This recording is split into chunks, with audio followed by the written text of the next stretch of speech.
सहनौ भुनक्तु सह वीर्यं करवावहै तेजस्विनावधीतमस्तु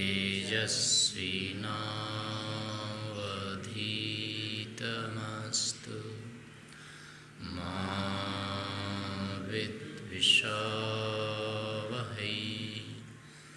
ओम शांति शांति शांति। पढ़ा हुआ है।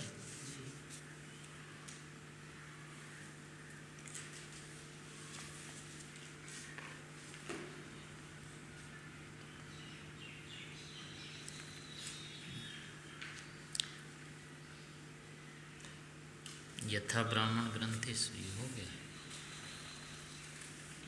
कहाँ तक हो गया था? हिंदी वाला कहाँ? 400 वर्ष तक पूरा के हिंदी वाले भाग का भाष्यम तथा ब्राह्मण ग्रंथानाम लिया है। इसको पढ़ना है। तो इसको पूरा पढ़ दो।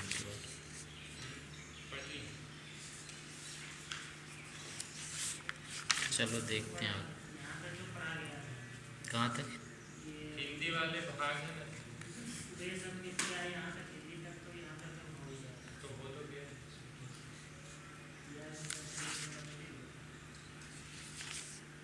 संस्कृत वाला भी हो गया, ये भी हो गया। ये यथा तथा ब्राह्मण ग्रंथानाम इसमें आया। पुराण इतिहास आदि नामास्ति। ठीक। तथा ब्राह्मण ग्रंथानामेव पुराण इतिहास आदि नामास्ति न ब्रह्मवैवर्त श्रीमद्भागवत आदीनाम चैति निश्चीयते। तो इतिहास, पुराण, नारासांसी, गाथा, ये सब जो नाम हैं ये ब्राह्मण ग्रंथों के हैं।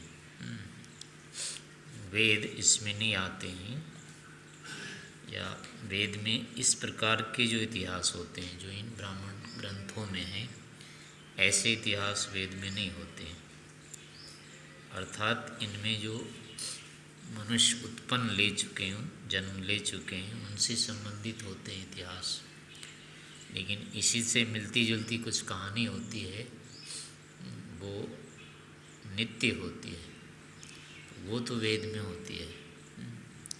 लेकिन वो किसी मनुष्य से संबद्ध नहीं होती, लेकिन शक्ति विशेष है, बादल है, सूर्य है आदि ऐसे विषयों के को लेकर के रहती है। इसलिए उसमें वेद में इतिहास नहीं होता है, इतिहास ब्राह्मण ग्रंथों में होता है। अब ब्राह्मण ग्रंथों में भी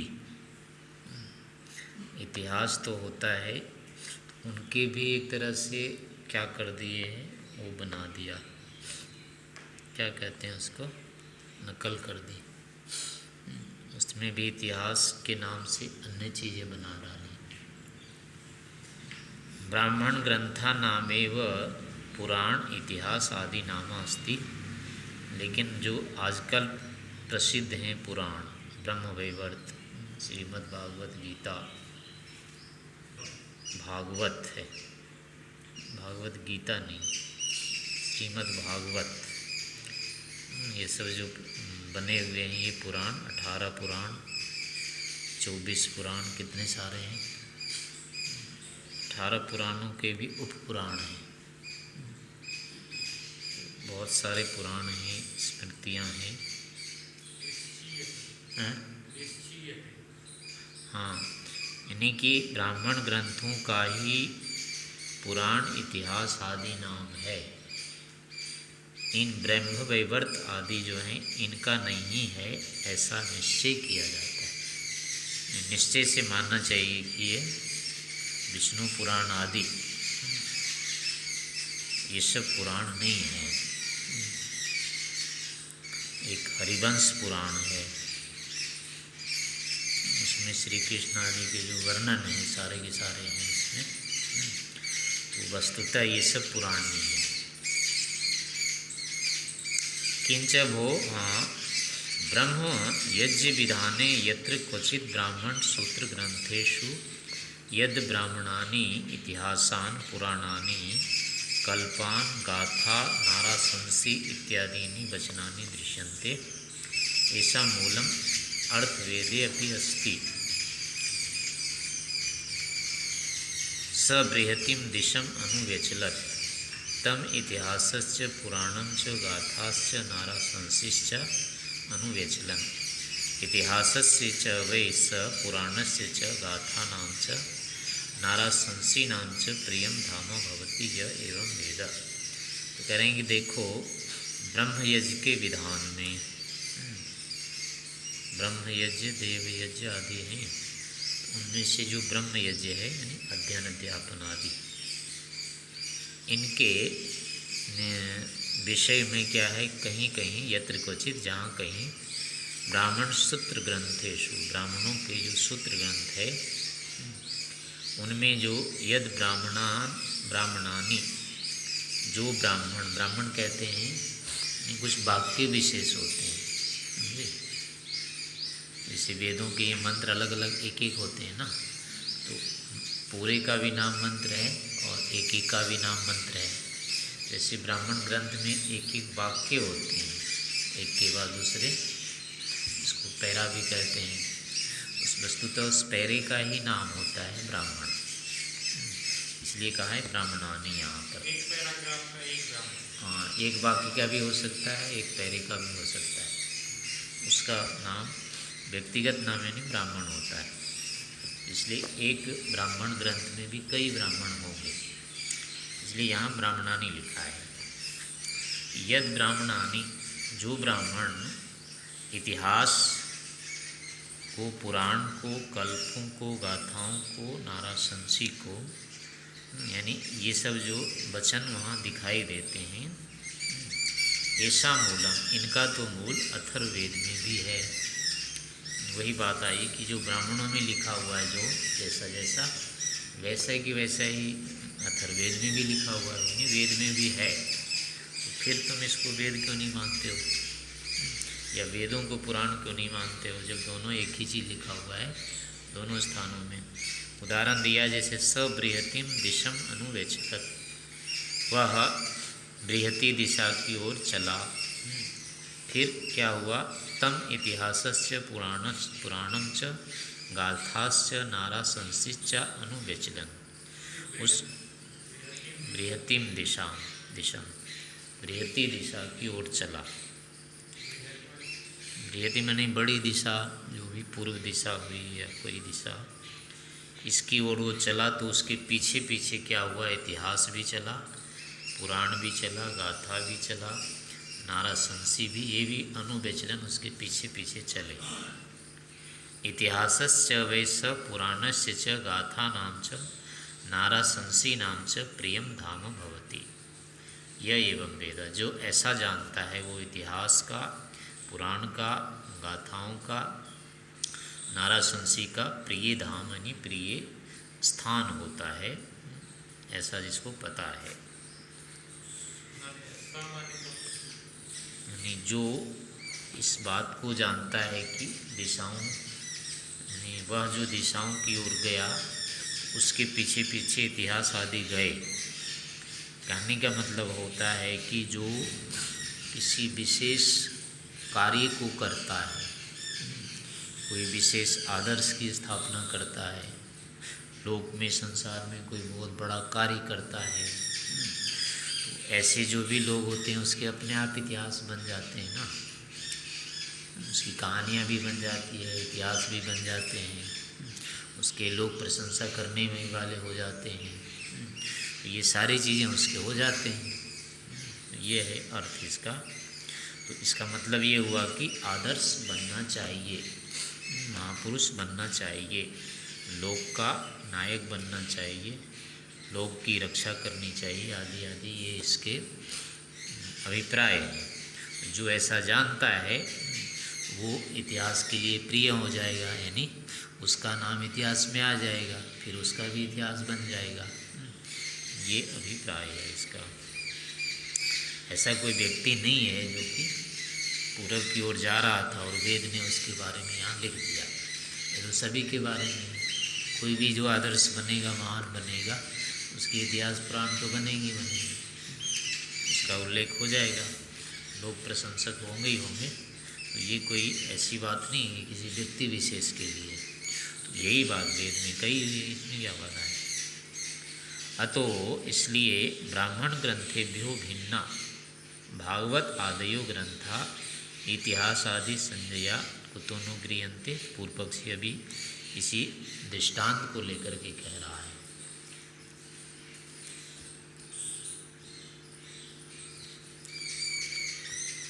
कि इस कारण से ब्राह्मण ग्रंथों से जो भिन्न भागवत आदि हैं, उनमें भी ऐसे ही हैं इतिहास। श्री कृष्ण आदि के ही तो हैं और महापुरुषों के हैं। तो इस कारण से उनको भी इतिहास क्यों नहीं कह देते हो? पुराणों में ऐसा वर्णन है, वो भी हमारे इतिहास हो गए। तो कह रहे हैं कि नहीं, ऐसा नहीं होगा। जो ब्राह्मण आदि इतिहास हैं वस्तुतः वो तो क्या हैं, आप्त व्यक्ति के द्वारा लिखे हुए हैं। और ये जो लेख है ये अनाप्तों के हैं, पुराणों के लेख झूठे के अनाप्त लोग हैं ये लिखने वाले। इस कारण से इनकी बातें कभी प्रमाणिक नहीं होगी। जो अनाप्त होता है उसकी कोई बात प्रमाणिक नहीं होती, बात उसी की प्रमाणिक होगी जो आप्त है।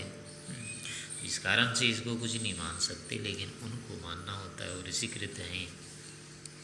इसलिए कहा मैवं वाचिम, ऐसा मत कहना। एते ही प्रमाणे ब्राह्मण ग्रंथा नामेव ग्रहणम जायते। इन प्रमाणों से जो बृहतिम दिशम अनुविचलत आदि जो कहा, इनसे ब्राह्मण ग्रंथों का ही ग्रहण किया जाता है, न श्रीमद् भागवत आदि नाम। भागवत आदि का ग्रहण इससे नहीं होगी। क्यों नहीं होगी? ब्राह्मण ग्रंथेषु इतिहास आदि नाम अंतर्भावात्, क्योंकि इतिहास आदि नामों का अंतर्भाव ब्राह्मण ग्रंथों में ही है।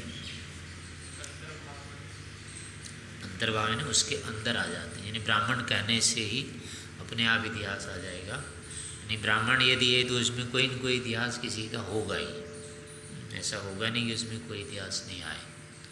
इसलिए ब्राह्मण कहते ही इतिहास ही आ जाएगा। कोई न कोई कहानी होगी उसमें। तो इसलिए अपने आप उसको कहते हैं अंतर्निहित, यानी उसमें अपने आप होना, वो होता ही होता है। तो ब्राह्मणों में ये होने के कारण से वो इतिहास आदि हो गया।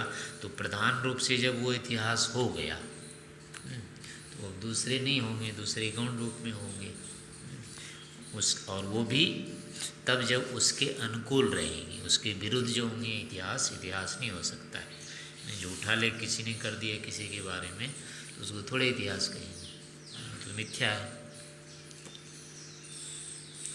कुतः, क्योंकि ब्राह्मण ग्रंथों में ही इतिहास आदि का अंतर्भाव हो जाने से, जैसे कि देवा असुरा संयुक्ता आसन, देव और असुर ये दोनों भिड़े थे, आपस में लड़े थे।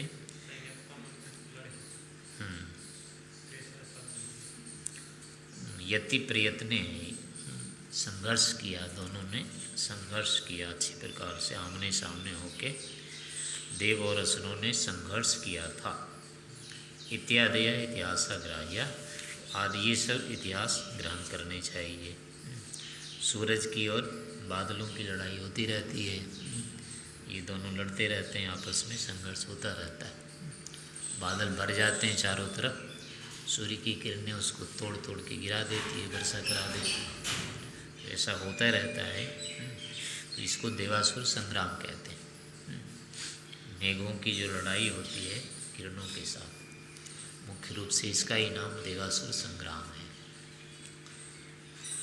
और ऐसे देवता जो लोग थे, विद्वान लोग थे, जो मूर्ख लोग थे, उनके भी झगड़े हुए हैं पहले। हाँ, वो भी हो जाएगा। तो वो मतलब ब्राह्मण ग्रंथों में वो मिलेंगे, उनका कहीं वर्णन होगा। लेकिन वेद में जो ये होगा देवासुर के नाम से, वो इनका होगा, वो मनुष्यों का नहीं होगा। तो ऐसी रहेगी कहानी। सद एव सौम्य इदम अग्र एव आसित एकम एव अद्वितीयम। तो ये कहानी बता दी कि हे सौम्य, पहले वो अकेला था और कोई भी नहीं था। वो जो सत था वही अकेला था और कोई नहीं था। आत्मा वा इदम एक एव अग्रे आसीत न अन्यत किंचन मिशत। हे सौम्य, पहले यह आत्मा ही था अकेला, न अन्यत कोई भी किंचन मिशत कुछ भी चेष्टा करने योग्य नहीं था, कोई भी चेष्टा करने वाला नहीं था, अकेला बस आत्मा ही आत्मा था। तो ये इतिहास जैसे हो गई बात। आपो हवा इदम अग्रे सलिलम एव आस इदम वा अग्रे नैव किंचित आसीत इत्यादीनि जगतः अवस्था कथन पूर्वकाणि वचनानि ब्राह्मणा अंतर्गतानि एव पुराणानि ग्राह्यानि। तो जल ही पहले था और ये भी सलिल था, पूरे तरह से डूबा हुआ था, सबको डुबाए हुए था। सलिलम माने डूबा हुआ, मस्जिद सबको लीन किया हुआ था। इसमें सब डूबे हुए थे, यानी जल ही जल था और कुछ नहीं दिखता था कहीं भी, सब डूबे हुए थे। यानी लीन किया, सलिल माने लीन किया हुआ, जिसमें सब डूबे हुए रहते हैं, उसको सलिल कहते हैं। जल ही डूबा था? नहीं, जल में सब डूबे थे ना, जल ही जल था। जैसे बाढ़ आते हैं ना तो क्या कहते हैं, पानी पानी दिख रहा है, तो और कुछ नहीं दिखता है क्या? बहुत सारी चीज़ें दिखती है, डूब रही है, ये हो रही है, फिर भी कहते हैं देखो चारों तरफ पानी पानी है। खूब बारिश हो जाती है तो खेत भर जाते हैं ना, तो क्या बोलते हैं, पानी है पानी है। तो क्या कुछ नहीं होता है वहाँ, पर कथन होता है। तो ऐसे ही था कि पहले पानी पानी, जल ही सलिल ही सलिल।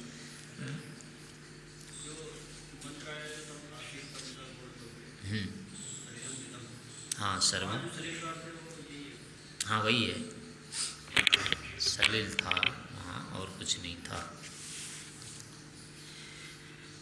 इदम वा अग्रे नैव किंचित आसीत, तो पहले यही था और कोई नहीं था। तो अब ये पहले यानी पहले पुराने ज़माने की बात एक तरह से है, बहुत पीछे की बात है। तो कह रहे हैं इस प्रकार से ये जगत से भी पूर्व की कहानी है, जो संसार बना था उसके पहले की ये बात है। आपा था, आप ही था, पानी का मतलब ये पानी जैसे बना वो था, यानी जो क्या है ना, भूतों में एक आता है ना ये जल, पृथ्वी के बाद जल है। तो पृथ्वी अभी नहीं बनी थी, उसके पहले ये जल बना हुआ था। ये वाली सृष्टि तो इन पांचों भूतों के बनने के बाद बना है, ये तो भूतों से भी बना हुआ है ना, कार्य है उसका। पर इससे पहले भूत थे, वो उन भूतों में भी अभी जल वाला ही बना था, पृथ्वी भूत भी नहीं बना। तो उस समय की ये कहानी है। इस कारण से पहले काल की होने के कारण से, जगत से पहले की कहानी होने से, अब ब्राह्मण ग्रंथों में भी कहाँ से उसमें कहाँ से आएगी, इसमें तो कोई था ही नहीं। तो वेद में ही तो लिखेगा ना इसको, संसार से पहले की कहानी, और किसको पता लगेगा। तो इस प्रकार से, लेकिन ऐसे वर्णन जो वेद के आधार पर ही हो सकते हैं, तो इनको क्या कहेंगे, ब्राह्मण अंतर्गतानि। ये ब्राह्मण ग्रंथों के अंतर्गत पुराण नाम से ग्रहित होते हैं, यानी ऐसे वचन जो सृष्टि के भी पहले से संबद्ध हो, इसको पुराण कहा जाता है। कल्प, और कल्प इनमें होता है मंत्रार्थ सामर्थ्य प्रकाश का। मंत्र के अर्थ के सामर्थ्य को प्रकाशित करने वाला जो भाग या वर्णन विशेष होता है उसको कल्प कहते हैं। यानी कौन सा काम करना चाहिए वो किसी न किसी मंत्र में होगा, या मंत्र में किसी न किसी कार्य के बारे में निर्देश होगा। तो ऐसी इस प्रकार के मंत्र जो किसी किसी कार्य को, विधान को कहते हैं, ऐसे मंत्र समूहों को या मंत्रों को कल्प कहा जाता है। माने किसी कार्य के विषय में बताया। हाँ, यानी किसी विधि विधान के बारे में, ये यज्ञ करो, इसके लिए करो, ऐसे करो, वो मंत्रों में होगा। वो मंत्र बताएगा कि ऐसे वृष्टि यज्ञ करना चाहिए, ऐसे अश्वमेध यज्ञ करना चाहिए। ये तो इन ऐसे ऐसे जो मंत्र कहलाते हैं उसी में वो कल्प के अंतर्गत आ जाते हैं।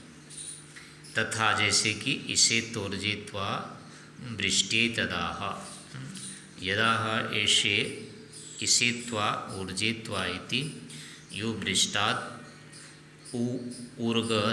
ऊर्गसो जायते तस्मै तद आह सविता वै देवता न प्रसविता सवित्री प्रसूता। तो अब ये ब्राह्मण ग्रंथों ने इसकी वो कर दी। इसे तोर्जित्वा वायवस्थ देवो है ना, मंत्र है।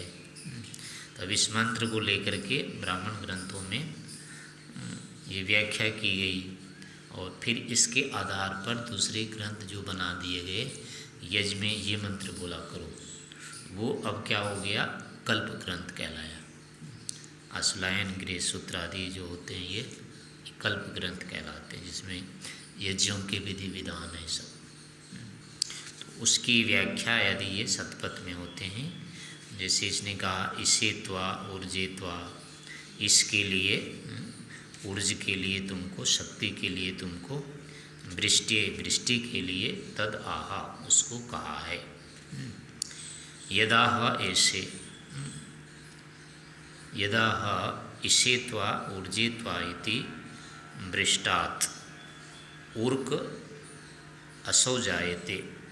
तो ये कहा कि जब ये कहा इसे त्वा, इसके लिए तुझको, इस माने अन्न आदि के लिए तुमको, ऊर्जी यानी बल के लिए तुमको ग्रहण करता हूँ। तो इस प्रकार से ऊर्ज, हाँ ऊर्ज माने होता है अन्न, हाँ नहीं, इस माने अन्न होता है, ऊर्ज माने बल होता है।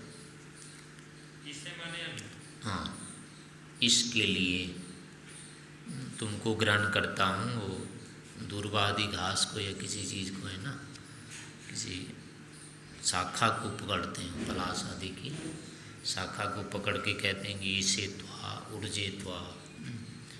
तो वो है कि हम तुमको इसके लिए, अन्न आदि के लिए ग्रहण कर रहे हैं। तो कह रहे हैं कि उसमें फिर क्या होता है, जो उर्क होता है, वृष्टात्, वृष्टि से यानी वर्षा से वो जो उक्र,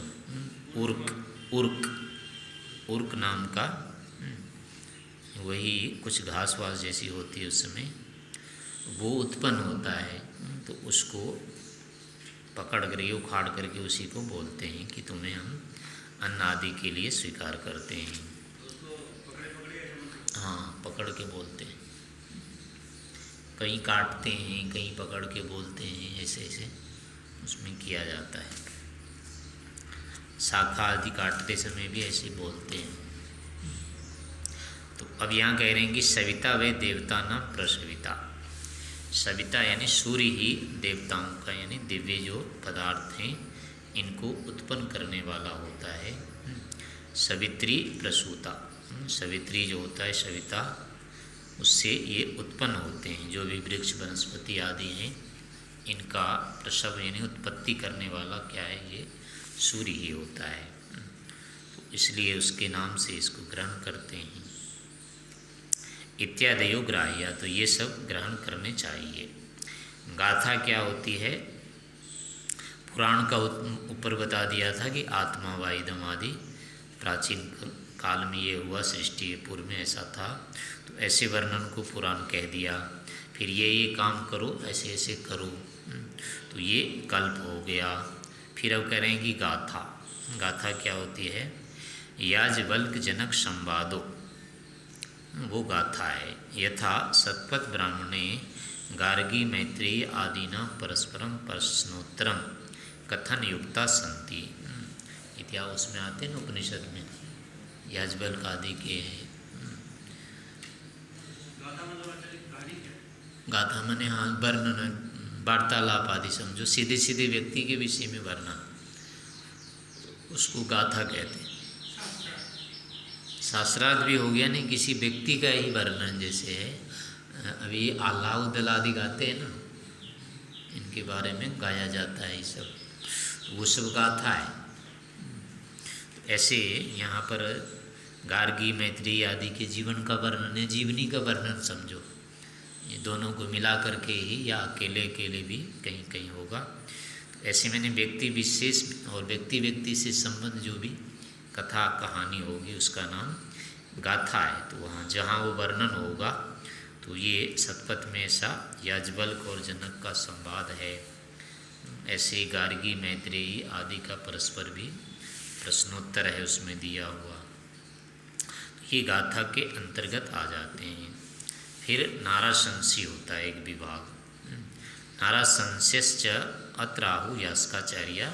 नाराशंस के विषय में यास्काचार्य ने बताया कि नराशंसो नर आशंसो यज्ञ इति काथक्यो नरा अस्मिन् आसीनाः संसन्ति अग्नि इति साक्पुणी नरे प्रशस्यो भवति। नाराशंसो यज्ञ इति काथक्य। काथक के आचार्य के मत में यज्ञ को ही नाराशंस कहते हैं। यज्ञ देव पूजा संगतिकरण दान सारे अर्थों में होते हैं। तो जहाँ पर विद्वानों की पूजा की जाती है, उनके गुणों का वर्णन किया जाता है, उनकी स्तुति कृति की जाती है, तो ऐसे यज्ञ जो होते हैं वो क्या होते हैं, नाराशंस कहलाते हैं। ये काथक के आचार्य का मत है या कथकी के पुत्र का मत है। फिर नरा अस्मिन आसीना संसन्ति। नर जो होते हैं, व्यक्ति जो है इसमें बैठे हुए होते हैं, उनकी पूजा की जाती है। या अग्नि इति शाक्पुनी। अग्नि को भी जिसमें पूजा की जाती है, यज्ञ में ही पूजा की जाती है। संसन्ति स्तुति की जाए, वर्णन किया जाए उसके गुणों का। काथक के नाम है, अब ये कौन थे ये तो पता नहीं है, इससे पता चलता है। यानी ऐसे ही बहुत सारे नामों का पता चल जाता है, अलग अलग ग्रंथों में होते हैं।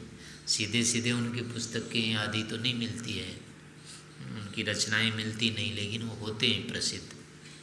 तो उससे पता चलता है कि इन लोगों के भी इस विषय के ग्रंथ रहे होंगे, इनकी बातें रही होगी।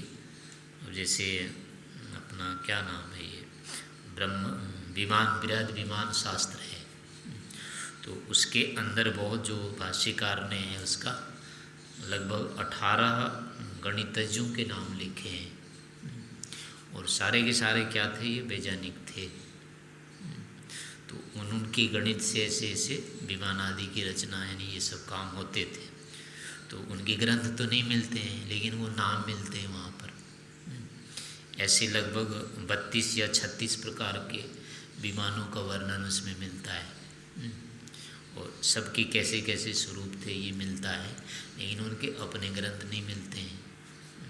तो ऐसे ये पता चलता है कि नहीं पहले ये चीज़ें तो थी, लेकिन साक्षात ग्रंथ उनके उपलब्ध नहीं होते हैं, किसी दूसरे ग्रंथ में उनके नाम लिए रहते हैं। तो उससे ये होता है कि इन विषयों का तो था उस समय प्रचार था, पढ़ने लिखने वाले ऐसे विद्वान होते थे, लेकिन उनके अपने ग्रंथ नहीं मिलते। तो स्वामी दयानंद ने भी लिखा है ना कि इनका भाष्य पढ़ना चाहिए, वेदांत का भाष्य पढ़ना चाहिए, किसका, जैमिनीकृत, और मीमांसा का भाष्य व्यासकृत पढ़ना चाहिए, सांख्य का भागुरी मुनिकृत पढ़ना चाहिए। और वो रचनाएं मिलती तो है नहीं, पर वो नाम है, तो वो नाम कहीं और लिखा हुआ कि इनका भाष्य था, वहाँ से ले लिया उन्होंने। तो ऐसे ये सब मिलते हैं, वर्णन होते हैं। तो काथक ऐसे व्याकरण आदि के होते हैं, 12-13 वैयाकरणों के नाम तो अष्टाध्यायी आदि में ही होते हैं। इसमें बहुत सारे हुए हैं, लेकिन उनके ग्रंथ तो मिलते नहीं हैं, 1-2 ही मिलते हैं। इस तरह से ये रहता है।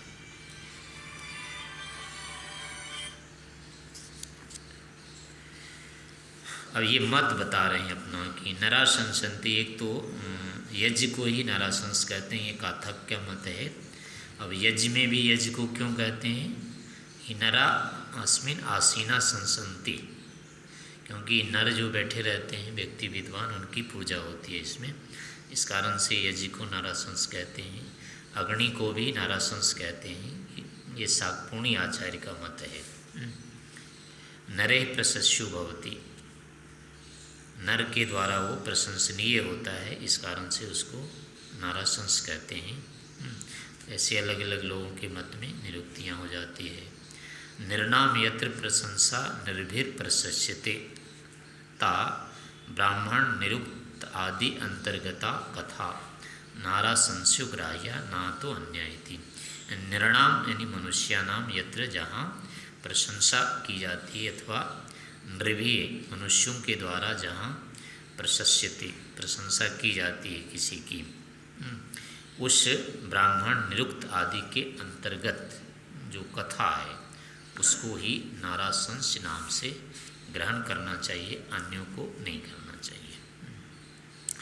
किंच तेषु तेषु वचनेषु अपि इदम एव विजायते, और उन वचनों में भी यही जाना जाता है यत् कि यस्माद् ब्राह्मणानि इति संजी पदम इति इतिहास आदि तेषाम संजायते। तो ब्राह्मण आदि ये तो क्या है, संजी है। ब्राह्मणानि इति संजी पदम, और इतिहास आदि ये सब क्या है, उसकी संज्ञा है, नाम है। ब्राह्मणान ब्राह्मणानि, ब्राह्मण ये तो क्या है, संज्ञा, यानी जो वाक्य है, जो वर्णन है वो कथा आदि, उसका नाम, वो तो संजी है, उसका नाम ब्राह्मण हो गया। और इतिहास आदि ये हो गया उसकी संज्ञा, जो विषय विशेष हो गया। तद यथा ब्राह्मणानि एव इतिहासान जानियात पुराणानि कल्पान गाथा नारासंसिश्चेति। ब्राह्मणानि एव इतिहासान जानियात, ब्राह्मणों को ही इतिहास जाने, पुराणानि कल्पान, और पुराणों को ही कल्प, गाथा नारासंसी जाने। इस प्रकार से अन्यों के नाम इसमें नहीं आते हैं। ब्रह्म वैवर्त है, भागवत है, विष्णु पुराण है, और क्या क्या कौन सा पुराण है, मार्कंडेय पुराण है, और गरुड़ पुराण, कद स्कंद है, शिव पुराण। 24 तो पुराण हो जाते हैं, ये 24 हो जाते हैं। इन 24 के भी 24 है, 18 पुराण है, और 18 के फिर 18 है, वो पुराण होते हैं ऐसे ये। लेकिन इनमें से कोई पुराण नहीं है, सब नए हैं। तो इस तरह से जानना चाहिए। उपनिषद भी उसमें आती है ना, सब ब्राह्मण ग्रंथों में ही आती है, अलग से नहीं होती उपनिषद। तो छांट के यहाँ कर दिया, जैसे गीता अलग से कोई पुस्तक नहीं है, कोई स्वतंत्र पुस्तक गीता है ही नहीं, महाभारत से निकाल करके छांट के अलग कर दिया है इसको। तो प्रसिद्धि हो गई गीता।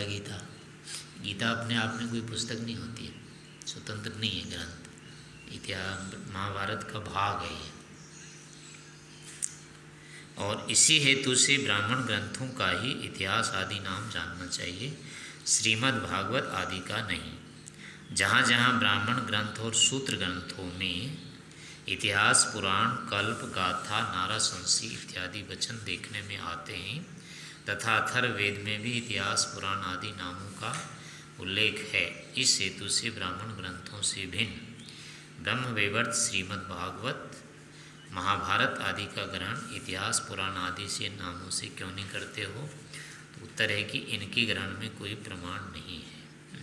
इसमें महाभारत भी आ जाता है, क्योंकि उनमें मतों के परस्पर विरोध और लड़ाई आदि की असंभव मिथ्या कथा होने से अपने अपने मत के अनुसार लोगों ने लिख रखी है।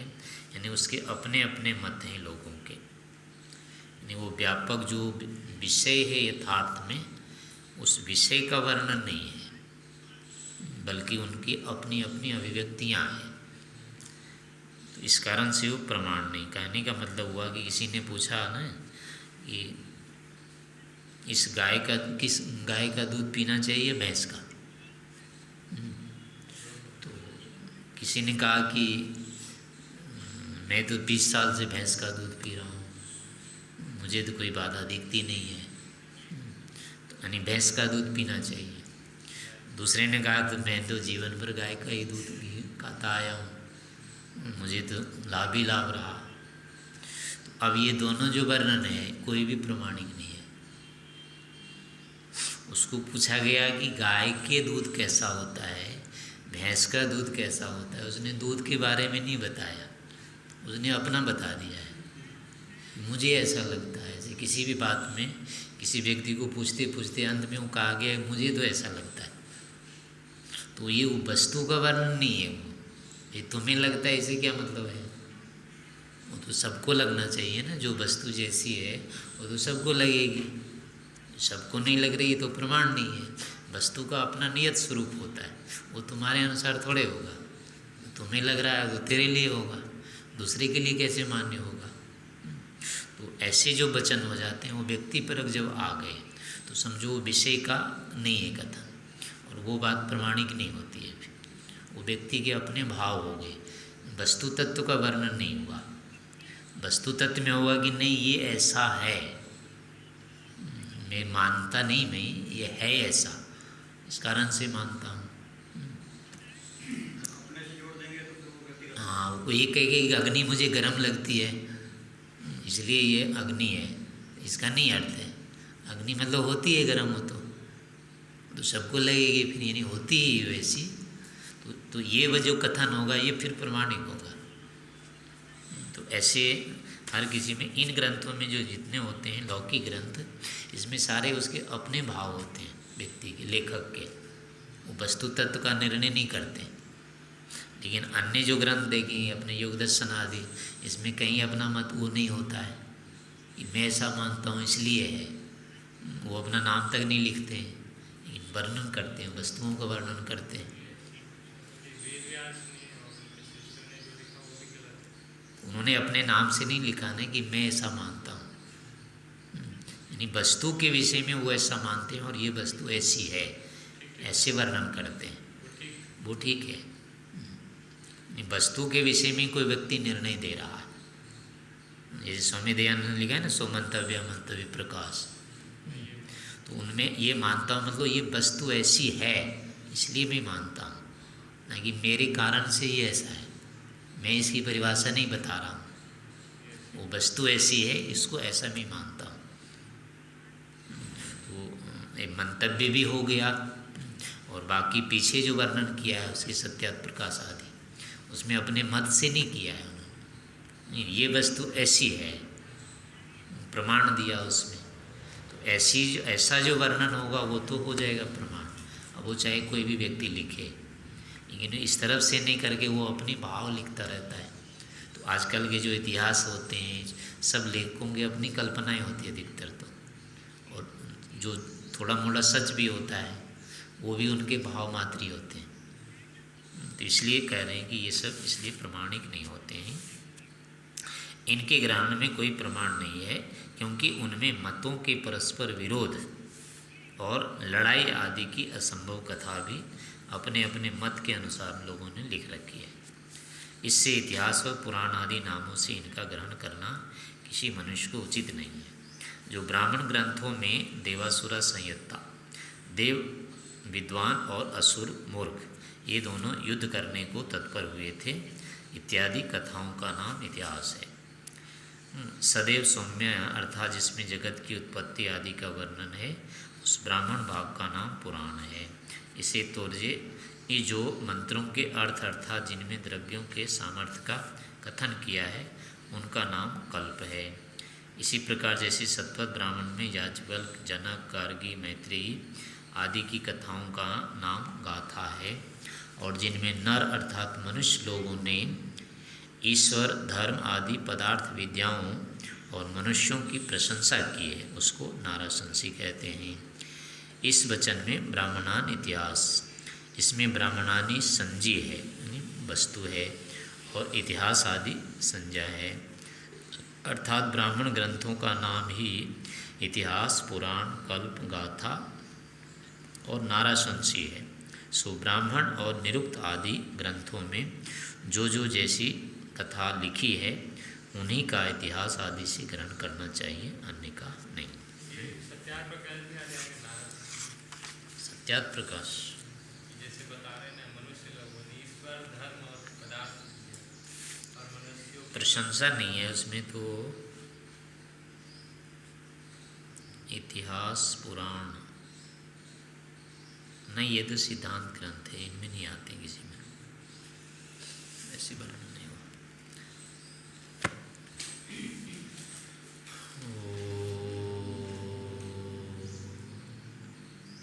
अधिकतम हो सकता है तो कल्प में आ जाएगा,